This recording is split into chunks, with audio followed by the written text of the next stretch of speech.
Lego. You've heard of it, right? The famous line of construction toys?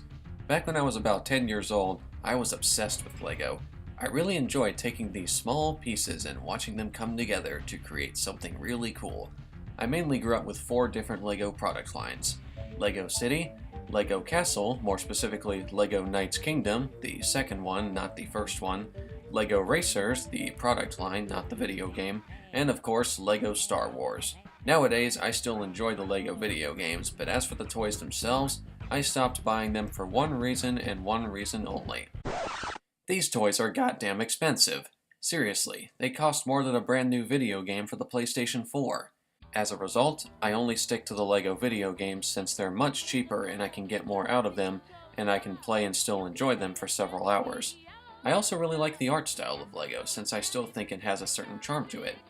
The last LEGO set I've ever purchased was the Sonic the Hedgehog pack for LEGO Dimensions, though if you don't count anything related to LEGO Dimensions as a LEGO set, I would definitely say Anakin Skywalker's Jedi Starfighter from LEGO Star Wars. I got this set a few years ago for about $27, but as of this video, I still haven't opened and built it yet.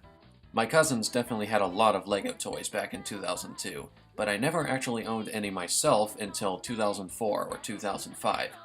In 2003, I eventually got to play this one game at a friend's house simply known as LEGO Racers. I ended up really enjoying it to the point where I ended up receiving it as a gift. At least that's how I remember it anyway. I recall my parents saying that the game always belonged to me and that they were just letting my friends borrow it.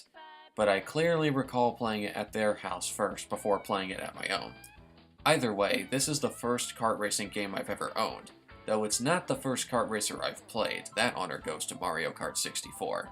Anyway, when I finally installed the game onto my computer, I started the game up and was greeted to this.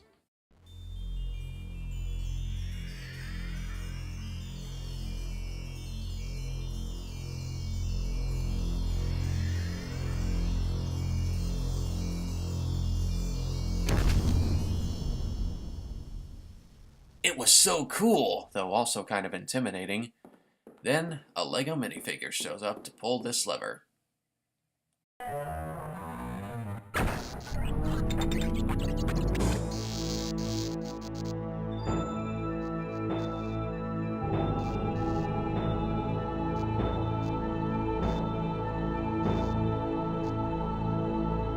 Don't worry guys, that's just the name of the development company. Nothing dangerous here. And then it cuts to a race.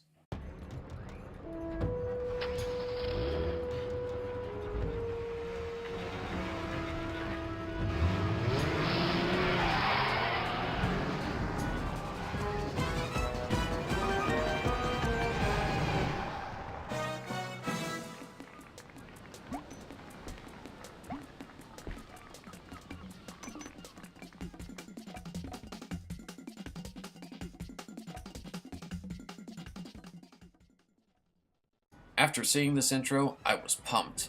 I was super excited to race around with these really cool LEGO cars. A little fun fact, the intro in the Nintendo 64 version is completely different, and I still think it looks cool. But after the intro, silence. The LEGO Media logo shows up one more time. It slowly fades out, and then... Ah! Oh, it's only the main menu. This was definitely a jump scare for me back then since I wasn't expecting the main menu and music to pop up so suddenly. I then decided to immediately start a race, select a track, and... who the heck are these guys? Where's the pirate guy and that futuristic racer from the intro? It turns out I had to actually unlock these guys along with their cars and parts. So what's the story in LEGO Racers? Well, being a racing game, the plot is incredibly simple. In the Legoland universe, there are a bunch of racing competitions being held. But one racer, known as Rocket Racer, rose above them all and became the greatest LEGO racing champion of all time. However, one day, Rocket Racer got really bored of beating everyone at racing and decided to create a racing contest of his own and wanted to find the best racers in the history of Legoland, using a dimensional warp machine created by his friend Veronica Voltage, a genius scientist and mechanic. And now, you got to race. You could play as 4 of the preset racers, but why the heck would you want to do that? The first option you'll most likely want to jump into is Build, in which you can build your own LEGO racer and car. Building the racer is the easy part. You can choose whatever legs, torso, head, and hat/helmet you want your racer to have. After that, you can simply give your racer a name and even change his or her facial expression. Though one thing that does bother me about this part is the limit for how many letters you can have in your racer's name. Mainly because a lot of the CPU players, including the champions, have some pretty long names, and I can't use those names when recreating them because of how limited you are in how many letters you can have. And now for my favorite part, building the car. First you have to choose what set of wheels and chassis you want to build onto. After that, you can choose a pre-built car, or choose whatever bricks you want. You have a wide selection of bricks to choose from, but you can only place them on specific points of the car, and you can't stack them too high either. While I do think it's fun to build your own car, I do kinda wish there were more chassis to choose from, and I do wish the wheels could be customized. And while this issue doesn't bother me personally, everything you build onto the car is strictly cosmetic. Every car handles and drives exactly the same. It doesn't bother me personally, but I know others might be annoyed with it. Other than that though, I think the build option does its job pretty well. There are 4 types of races to choose from. Circuit race, which should actually be called tournament race since you play 4 races to earn the most points.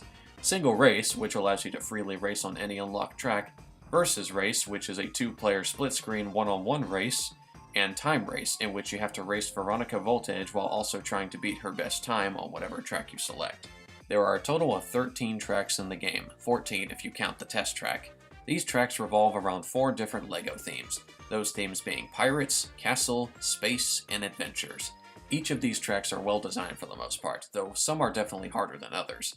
Most of these tracks also have hidden shortcuts, which are pretty cool. My favorite tracks are Desert Adventure Dragway, Royal Knights Raceway, all of the LEGO Space tracks, and Rocket Racer Run, or Rocket City Run. The game can't seem to make up its mind on what this track is called. In Circuit Race, you have a total of 7 champions to beat: Captain Redbeard, King Kahuka, Basil the Batlord, Johnny Thunder, Baron Von Baron, Gypsy Moth, and of course my personal favorite, Rocket Racer. Speaking of which, Rocket Racer himself has a really cool design. I really love the futuristic look he has, and his logo looks awesome.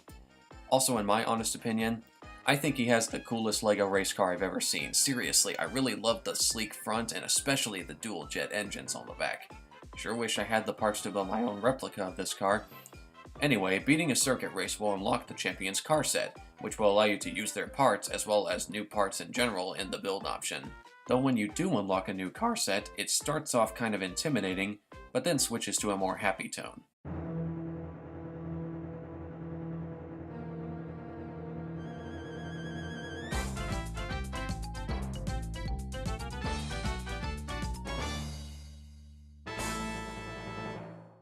You can even play as the champions themselves by simply recreating them with the build option. There's also technically an 8th champion to beat, that champion being Veronica Voltage. If you beat all of her best times in Time Race, you will unlock her car set as well. I remember being pleasantly surprised when I was first greeted to this cutscene because I had no idea you could actually unlock her car set at first. Time Race is completely optional as well, so I felt very satisfied to unlock a bonus for going out of my way to beat all of her best times. Now for the racing itself. Like every other racing game, you can accelerate, steer left or right, and power slide to take tight turns. Now this could be just my nostalgia talking, but I think the cars control just fine. The power sliding may take a little getting used to, but I think it works overall. Like most kart racers, there are also power-ups you can pick up on the track. The colors are red, yellow, blue, and green. If you collect a white brick, whatever power-up you currently have will be upgraded, though you'll drop one if you get hit by an attack power-up, so watch out. The red bricks are your attack power-ups, which starts as a cannonball, and can be upgraded to a harpoon, magic wand, and triple missiles. The yellow bricks are your hazards power-ups, which you leave behind your car. It starts off as an oil slick, but can also be upgraded to a TNT barrel, a tractor beam, and a creepy mummy head that causes opponents to move a little slower and have their steering reversed if they run into it. The blue bricks are your shield power-ups, which will allow you to become invulnerable to any red brick or yellow brick power-ups. The more white bricks you have, the longer the shield will last. Though the yellow and red shields can also cause your opponents to spin out if you run into them while the shield is up. They can also deflect projectiles as well, so that's pretty cool. And finally, the green bricks are your boost power-ups. It can be upgraded with the white bricks from a simple boost to a slightly more powerful boost to even Double boost! But by far the best power-up in the entire game is the fully upgraded green brick power-up. When you collect 3 white bricks and a green brick, your car will jump to Lightspeed and warp to a further part of the track. This power-up breaks the game entirely, but it's so much fun to use. I really love warping through dimensions as I reach a further part of the track, especially when I know the right places to use the warp on. In fact, if you know the right spots to use the warp on, you can immediately warp to the finish line on the final lap, and sometimes your car will move so fast that it will be out of control to the point where the auto drive doesn't work properly, leading to some pretty funny results. You'll also want to try and get this power-up as frequently as possible in Circuit Race and Time Race, because some of the later champions, especially Rocket Racer and Veronica Voltage, use it pretty often.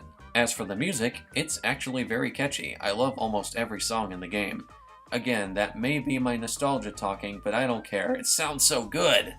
My favorite songs being the Menu theme, Build theme, Ice Planet Pathways theme, Night Marathons theme, Rocket Racer Runs theme, and especially Magma Moon Marathons theme. Overall, LEGO Racers is a very solid kart racer, but I do have problems with the game.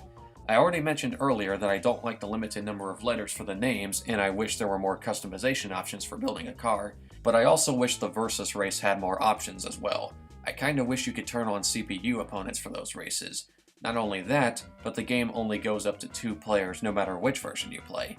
I can understand the PC version and maybe even the PlayStation version for being restricted to 2 players, but why can't the Nintendo 64 version go up to 4 players? I think having more players would make the game a lot more fun. Another problem is that the 4th, 5th, and 6th circuit races are just the first 3 circuit races, but only mirrored. I really wish they added more tracks instead of lazily reusing the older tracks and just mirroring them. Despite those issues though, I still think the game is fun to play. I don't go back to it too often, but whenever I do, I always have a good time with it. There's also a Game Boy Color version of LEGO Racers, but I don't really care for it. It's an 8-bit racing game. That's all you need to know. If you have a PC, PlayStation, or Nintendo 64, and if you like kart racers or LEGO, please do give this game a shot. I'm sure you'll have fun with it. I give this game a 7 out of 10.